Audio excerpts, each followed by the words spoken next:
امام راحل نے انقلاب اسلامی برپا کر کے شیطانی منصوبوں کو ناکام بنا دیا۔ انقلاب اسلامی ان شیاطین کے لیے، شیطانی طاقتوں کے لیے قابل پیشن گوئی نہیں تھا۔ وہ توقع نہیں کر پا رہے تھے کہ اسلام کے نام پر، دین کے نام پر اس زمانے میں، اور وہ بھی شیعہ مذہب سے، انقلابی آواز اٹھے گی۔ چونکہ شیعہ رسوماتی ملت کے طور پر جانے جاتے ہیں، جن میں کوئی انقلابی حرکت نظر نہیں آئی، خصوصاً ان آخری صدیوں میں یا آخری ایام میں اپنی رسومات کے اندر لگے رہتے ہیں، اور زیادہ نہ سیاست کی طرف ان کا رخ تھا، رغبت تھی، ورنہ سیاست میں اتنے مائل تھے۔ ویسے تو شیعہ پوری دنیا کے اندر تھے، لیکن مرکز تشیع کا ایران تھا، کہ جہاں پر پوری مملکت ہی شیعوں کی ہے۔ وہاں تقریباً 95% جو مسلمان آباد ہیں وہ شیعہ مسلمان ہیں۔ اب اتنی مملکت جس کے اندر واضح اکثریت، قاطع آبادی شیعہ ہو، وہ مرکز ہے۔ جو کچھ اس میں ہوگا وہی باقی عالم تشیع میں بھی ہوگا۔ اور مرکز تشیع ایران میں فقط رسومات کی حد تک تشیع کی باتیں تھیں، اور علماء مدرسوں میں اور حوضوں میں علمی مباحث کرتے تھے، لیکن عوام کی حد تک فقط رسومات تھیں، عزاداری کی رسومات اور بعض دیگر مذہبی رسومات۔ اس لیے کوئی بھی شیعوں کی جانب سے انقلاب کی توقع نہیں کر رہا تھا۔ انقلاب اسلامی یا انقلابی بیداری کی توقع مصر سے کی جا رہی تھی، چونکہ مصر میں 100 سال سے تقریباً اسلامی بیداری کا عمل شروع ہوا ہے۔ خصوصاً یہ بڑی عظیم شخصیت نامدار سید جمال الدین افغانی رحمۃ اللہ علیہ، انہوں نے آج سے یعنی 100 سال پہلے مسلمانوں کے اندر بیداری کی تحریک چلائی، امت مسلمہ کو بیدار کر کے انہیں اپنے بنیادی مسائل کی طرف توجہ کرنے کے لیے انہیں جگانے کی کوشش کی، اور پوری اسلامی دنیا کا دورہ کیا۔ انہوں نے تمام ممالک میں گئے، مغربی ممالک میں، مشرقی ممالک میں، عربی ممالک میں، غیر عربی ممالک میں، حتیٰ یہ خطہ جو آج پاکستان ہے اس وقت ہندوستان کا حصہ تھا، یہاں بھی آئے۔ لاہور میں ایک عرصے تک سید جمال الدین افغانی رہ کے گئے ہیں یہاں پر، کچھ عرصہ یہاں تعلیم دی بھی ہے لاہور شہر میں، اور کچھ عرصہ تعلیم لی بھی ہے بعض لوگوں سے، ملاقاتیں رہی ہیں۔ علامہ اقبال سے پہلے گزرے ہیں سید جمال الدین افغانی۔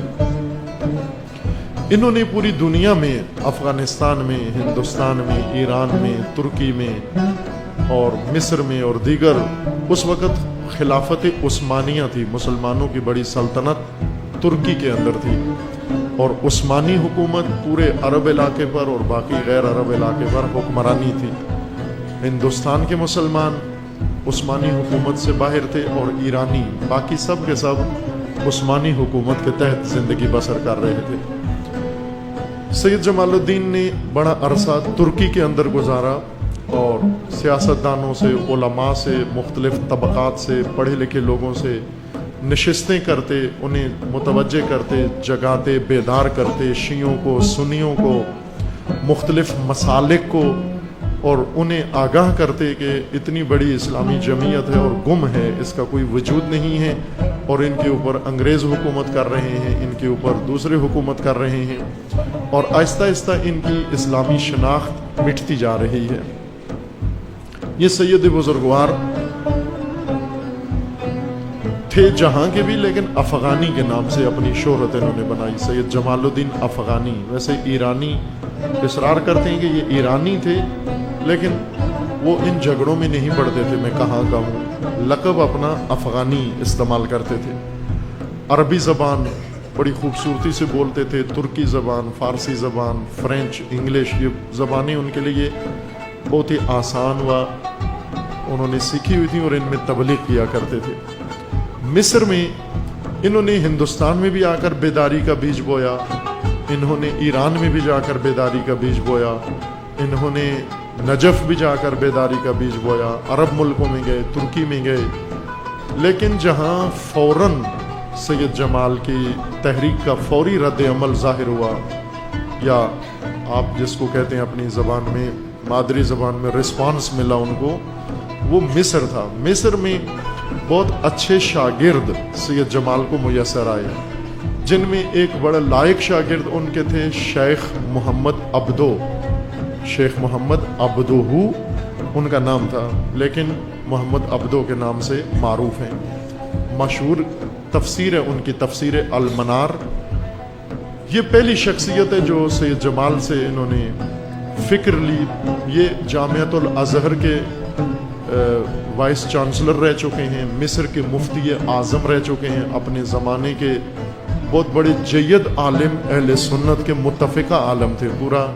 پوری عربی وغیرہ عربی دنیا محمد عبدو، مفتی محمد عبدو کی پیروکار تھی، یا ان کے فتاوی پر عمل کرتے تھے۔ لیکن یہ مفتی اعظم سید جمال الدین کے شاگرد تھے اور فخر کرتے تھے کہ میں نے سید جمال الدین سے کسب فیض کیا ہے۔ سید جمال نے ان کو ظاہر عربی تو نہیں پڑھائی، نہ ہی فقہ پڑھائی، نہ ہی عقائد پڑھائے، بلکہ ان کو بیدار کیا، جھنجھوڑا، فکر دی، آگاہ کیا۔ اور پھر محمد عبدو نے اپنے مزید شاگرد پیدا کیے۔ پھر ان کے بعد محمد عبدو کے شاگردوں میں سے سید قطب پیدا ہوئے، پھر انہی سے متاثر ہو کر حسن البنا پیدا ہوئے، پھر ان سے متاثر ہو کر ایک ایک کر کے یہ سلسلہ جاری رہا۔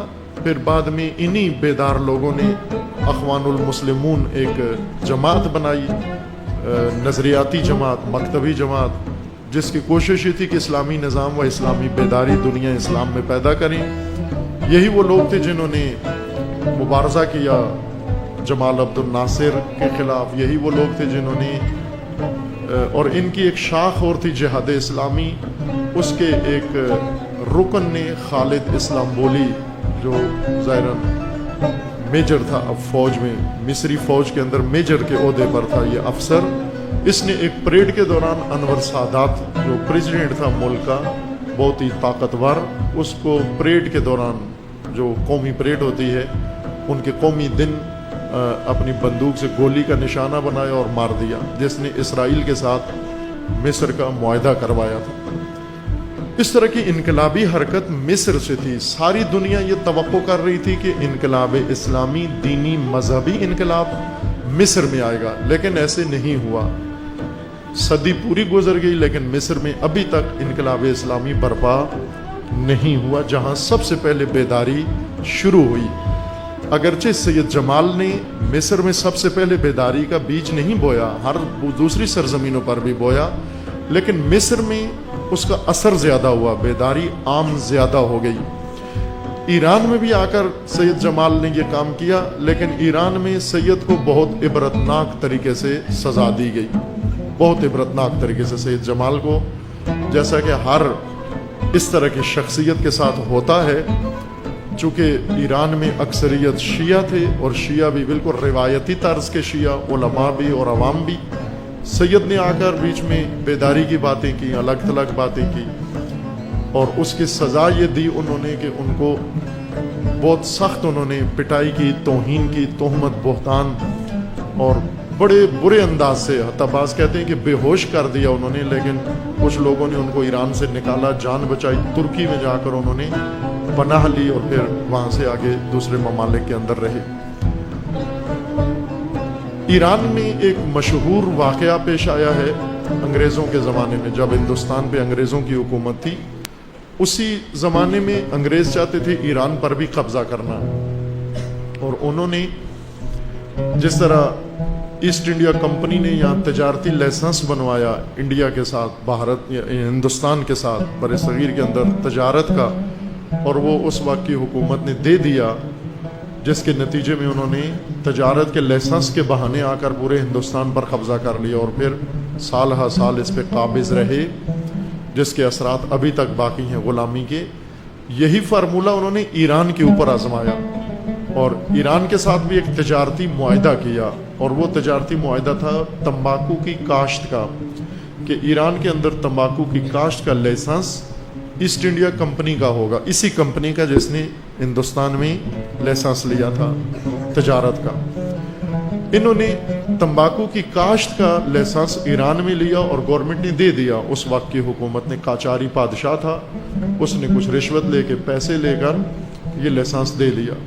اور اب پورے ایران کے اندر تمباکو کاشت کرنا, تمباکو کاٹنا, تمباکو کو پروسیس کرنا, تمباکو کی تجارت کرنا, تمباکو کی خرید و فروخت اور تمباکو سے مزید تمباکو کے پروڈکٹ بنانا, تمباکو نوشی یہ سب ایسٹ انڈیا کمپنی کا حق تھا, کسی اور کو حق نہیں بنتا تھا. اور ایرانی خوب خوش تھے بہت کہ تجارتی معاہدہ ہو گیا ہے, اب کمائیں گے, اب ملک میں معیشت عام ہوگی, تمباکو کاشت ہوگا, انگریز خریدیں گے. سبھی خوش تھے. جو گندم کاشت کرتے تھے وہ بھی خوش تھے, بغلیں بجا رہے تھے کہ اب گندم کے بجائے تمباکو کاشت کریں گے اور بڑا بکے گا, اور پھر اس کے بعد ہم خریدیں گے, گاڑیاں خریدیں گے, محل اور کیا کیا کریں گے. سید جمال کو جب پتہ چلا کہ وہی ایسٹ انڈیا کمپنی ہندوستان پہ تجارتی معاہدے کے بہانے سے گھسی اور پورے ہندوستان پہ قبضہ جما لیا اس نے, یہی اب ایران پہ قبضہ کرنا چاہ رہی ہے. اور سید کو یہ بھی پتا تھا کہ ایرانیوں کا مزاج ایسا ہے کہ وہ سید کی بات سن نہیں رہے, چونکہ روایتی ماحول تھا, بہت ہی آبائی لوگ تھے, یعنی جو کچھ انہوں نے قائم کیا ہوا تھا اپنا طور طریقہ. شاہ کی پوجا کرتے تھے ایرانی, مقدس تھا شاہ, شہنشاہ, اور یہ رسم و رواج اور نوروز ہو, یہ ان کا دین تھا سارا. سید کو معلوم تھا کہ اگر میں جا کر ایرانی عوام سے یہ بات کہوں گا وہ میری بات نہیں سنیں گے, الٹا دوبارہ پٹائی کریں گے میری کہ یہ تمباکو کی تجارت سے ہمیں روکتا ہے. یہ سید فائدہ نہیں قوم کو اٹھانے دیتا, ایرانیوں کو پیسے نہیں کمانے دیتا, دشمن ہے ایرانیوں کا, قوم کا. لہٰذا ڈر سے ایران نہیں آئے, نجف چلے گئے, چونکہ مجتہدین نجف میں ہوتے تھے. نجف کے مجتہدین سے جا کر بات چیت کی انہوں نے, وہاں بھی انہیں کوئی ایسا شخصیت نہیں ملی, اور انہیں پتہ چلا کہ سامرہ میں ایک بڑی شخصیت علمی مجتہد ہیں شیعہ مکتب کے, اور وہ مؤثر ہیں. چونکہ سید خوب ظاہر ان کے مذہب کے بارے میں بھی, جس طرح ان کی قومیت کے بارے میں ایک ابہام پایا جاتا ہے کہ کس ملک کے رہنے والے تھے, پیدا کہاں ہوئے, اسی طرح ان کے مذہب کے بارے میں بھی وہ ہر طرح کا احتمال ہے کہ وہ شیعہ تھے, وہ سنی تھے. ہر مذہب کہتے ہیں وہ تھے, امام میں سے تھے. شیعہ کہتے ہیں وہ شیعہ تھے, سنی کہتے ہیں وہ سنی تھے, اسماعیلی کہتے ہیں وہ اسماعیلی تھے. وہ ویسے جب آدمی بڑا مشہور ہو جاتا ہے تو پھر سارے اس کو اپنا کہنا شروع کرتے ہیں. جب بدنام ہوتا ہے تو یہ کہتے ہیں ہمارا اس سے کوئی تعلق نہیں ہے.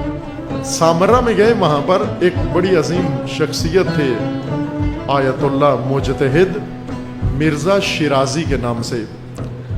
مرزا شیرازی انہیں جا کر ملے اور انہوں نے انہیں متوجہ کیا کہ آپ کی مملکت پر قبضہ ہونے والا ہے, آپ کی مملکت غلام بننے والی ہے, اسیر ہونے والی ہے. مرزا نے تعجب کیا کہ میری مملکت پہ کون قبضہ کرنے والا ہے, وہاں تو ایرانی حکومت ہے, ایرانی بادشاہ ہے, ایرانی سلسلہ ہے, کس کو جرأت ہے کہ وہ آ کر ہماری ملک و مملکت پر قبضہ کرے. بہرکیف سید نے انہیں قانع کیا, بتایا, آگاہ کیا کہ ایسٹ انڈیا کمپنی انگریزوں کی کمپنی ہے, یہ بڑے چالاک لوگ ہیں, یہ بڑے مکار لوگ ہیں, اور انہوں نے پہلے یہ کام کیا ہے 2-3 جگہ. ایک حوالہ اس کا انہوں نے دیا کہ ہندوستان پر انہوں نے اسی کمپنی نے تجارتی معاہدے کے ذریعے سے قبضہ کیا ہے, اور اب آپ کی سرزمین پر تمباکو کے معاہدے سے قبضہ کرنا چاہتے ہیں. مرزا شیرازی بہت ہی بابصیرت انسان تھے, انہیں سید کی بات سمجھ میں آئی, اور انہوں نے سید کے کہنے پر پھر کہا کہ اب میں کیا کروں. سید نے کہا کہ آپ بچا سکتے ہو, تنہا آپ کی شخصیت ہے جو اس وقت ایران کو بچا سکتے ہو. مجتہد بہت تعجب کیا انہوں نے کہ میں مولانا ایک, چونکہ سامرہ یہ آپ کو شاید نہ ہو اندازہ, سامرہ میں جو علماء جاتے تھے یہ وہ علماء تھے جو نجف میں زیادہ شہرت نہیں ملتی تھی ان کو, یا ناراض ہو کے سامرہ چلے جاتے تھے, یا نجف سے جن کو نکالا جاتا تھا سامرہ چلے جاتے تھے. سامرہ ایک قسم کی الگ تھلگ جگہ تھی, ابھی بھی سامرہ جدا ہے, نجف سے فاصلے پر ہے. وہ سامرہ میں اہل سنت ہیں زیادہ. حرم میں 2 حرم ہیں, امام زمان کا غیبت صغرا کا وہی جگہ ہے, ولادت کی وہی جگہ ہے, اور بہت تاریخی جگہ ہے سامرہ تاریخ تشیع میں, لیکن شہر سارا اہل سنت کا ہے. شیعہ رہتے ہی نہیں ہیں وہاں جا کر. بعض مجتہدین نے کوشش کی کہ وہاں شیعہ خاندان آباد کریں. وہ بعض مجتہدین اس وجہ سے سامرا جا کر رہتے تھے تاکہ سامرا میں کچھ تھوڑی آبادی ہو جائے, مدرسہ بن جائے, طلبہ آنا جانا شروع کر دیں. لیکن معلوم نہیں شیعوں کو رغبت نہیں تھی سامرا میں رہنے کی, اور ابھی تک ایسا ہی ہے. وہ شہر سارا اہل سنت کا ہے. بائیں کے تشیع کے مرکزی جگہ ہے سامرا. مرزا شیرازی سامرا میں تھے اور باقی سارے بڑے علماء نجف میں تھے. مرکز نجف تھا. ایک عالم دین سامرا میں بیٹھا ہوا ہے سامرا کو آباد کرنے کے لیے. انہیں تعجب ہوا کہ میری کیا طاقت ہے, یہ تو شاہ کی طاقت ہے, فوج کے پاس طاقت ہے, قوم کے پاس طاقت ہے, نجفی علماء کے پاس طاقت ہے, میں ادھر سامرا میں بیٹھ کر کیا کر سکتا ہوں. سید نے بتایا کہ بہت بڑی طاقت ہیں آپ مرجع تقلید ہیں, مجتہد ہیں, اور آپ کے پاس قوت فتویٰ موجود ہے. ایک فتوے سے ملک بچایا جا سکتا ہے. انہیں بتایا کہ آپ فتویٰ دیں کہ تمباکو کی کاشت, تمباکو کی تجارت, تمباکو کا معاہدہ انگریزوں کے ساتھ حرام ہے, بلکہ مطلقہ تمباکو کی کاشت ہی ممنوع قرار دیں کہ کوئی اس سال تمباکو کاشت نہ کرے نہ پیے. مجتہد نے سمجھ لی بات سید کی اور کہا ٹھیک ہے, فتویٰ دے دیا کہ آج سے تمباکو پینا, پلانا, کاشت کرنا, کاٹنا, بنانا, فروخت کرنا, خریدنا سب حرام ہے. یہ فتویٰ ایرانی قوم کے پاس آیا اور سب نے حقے توڑ دیے, اپنی تمباکو جلا دیے, فصلیں ساری خراب کر دیں. مجتہد کا فتویٰ آیا. کسی نے یہ نہیں کہا جی کہ یہ تمباکو تو قرآن میں حرام نہیں ہوا, تمباکو تو اب ایسے کرنی بھی پیتے تھے, تمباکو تو فلاں بھی ہوتا تھا نا. سب نے کہا چونکہ مجتہد نے کہہ دیا ہے تمباکو پینا حرام ہے, بس حرام ہے تمباکو پینا. حتیٰ مزیدار بات یہ ہوئی کہ شہنشاہ, اس وقت کا جو شاہ تھا, بادشاہ, وہ بھی حقہ پیتا تھا. رات کا وقت ہوا, اس کے حقے کا ٹائم ہوا, اور اس نے اپنے خادم سے کہا کہ حقہ گرم کر کے لے آؤ. تو اس نے کہا کہ حقہ نہیں ہے آج. کہا کیوں نہیں ہے حقہ؟ کہا کہ اس لیے کہ آج سے حقہ پینا ممنوع ہے.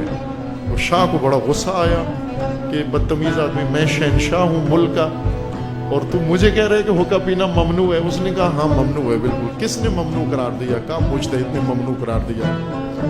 مرزا شیرازی نے کہا ہے کہ تمباکو پینا حرام ہے. اس نے کہا مرزا شیرازی کون ہوتا ہے, میرے شاہ میں ہوں, وہ آ کر میری مملکت میں مداخلت کرتے ہیں, تم جو جلدی جا کر حقہ تیار کر کے لے آؤ. خادم نے کہا کہ شہنشاہی کرنی ہے, حکومت کرنی ہے یا نہیں کرنی؟ اگر حکومت کرنی ہے تو حقے سے باز آ جا, ورنہ اگر حقہ پیا تو نے تو آج آخری دن ہوگا تیرا. پھر خادم نے شاہ کو کہا, شاہ سمجھ گیا کہ حقہ پینا خطرناک ہے. باہر گئے. اس فتوے نے ملت بچا لی, مملکت بچا لی, ملک بچا لیا, انگریزوں کے قبضے میں نہیں گیا. سید یہ انسان تھا, سید جمال الدین. علامہ اقبال کو جس نے جاگ لگائی ہے بیداری کی, وہ جمال الدین افغانی ہے.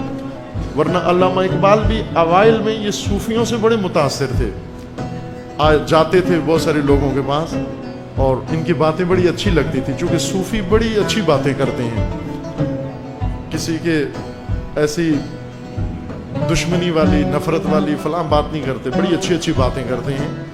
علامہ اقبال کو سید جمال نے جب جاگ لگائی, لے لگائی, پھر اس کے بعد علامہ اقبال کی دنیا بدل گئی. خوب یہ عظیم انسان ضمنی ذکر آ گیا ہے, انشاءاللہ کسی اور وقت میں ان شخصیتوں کو پہچاننا بہت ضروری ہے, بہت ضروری ہے. آج پورے جہان اسلام کو جن شخصیتوں کی ضرورت ہے وہ جمال الدین افغانی جیسے انسانوں کی ضرورت ہے. لیکن ہمیشہ یہ ہوا ہے کہ ضرورت کسی کی ہوتی ہے اور آتا کوئی اور ہے, ضرورت کسی کی ہے, ملتا کوئی اور ہے. سید جمال الدین جیسی شخصیت بننے کی ضرورت ہے, وہ جمال الدین جیسی شخصیت ہر قوم کو درکار ہے.